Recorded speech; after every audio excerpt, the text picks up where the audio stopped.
So as a musician, when you first start learning to play, you listen, right? You listen to other musicians, you listen to songs, you listen for the tone, you listen for the pitch. Is he playing with his fingers? Is he playing with his thumb? Is he on the lower strings of the bass? Is he on the upper strings? Is he playing in the higher register? You know, is he using vibrato? I mean, you're beginning to dive, and you spend hours doing that. So when you come into a conversation, you hear what they say, but you hear their pitch. Yeah. You hear the inflection. You're like, that was incongruent because they said this, but they went this way. There's something going on there. So you begin to hear and see all of the emotional things inside the conversation. So you become a better conversationalist because you become a really, really good listener. And it's called, it's like you said, deep work. It's called deep listening. And I think really good teams learn to really listen to each other. Also, when you're playing jazz, you know, someone started off and everybody's playing from the same page. One person's probably, or two people are playing the melody, right? And then we keep playing the same track or the map of the music, and then someone takes a solo, right? So that soloist is they're giving their interpretation of the melody.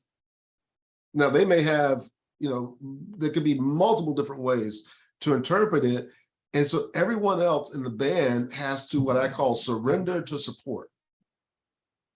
So this, you know, the horn player is taking the solo now. So we're all going to surrender, play our parts, but we're all going to listen to what his intent and what he's trying to communicate.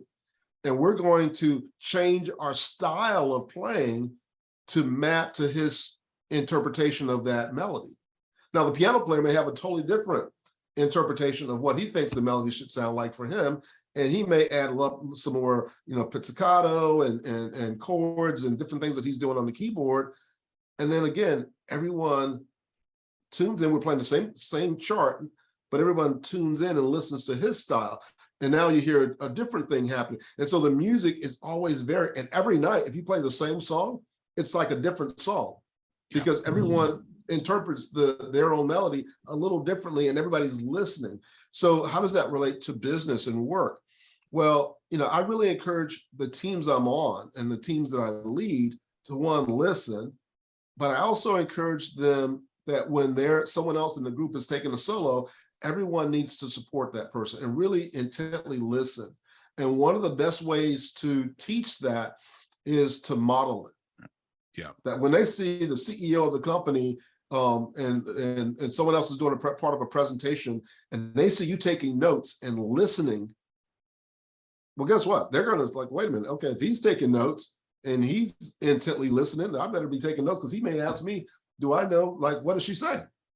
And what was her intent? And where were we trying to go with that conversation? He may challenge me on that. So I need to be aware. And if they see you are a learner and are you constantly growing, then they want to get on board too.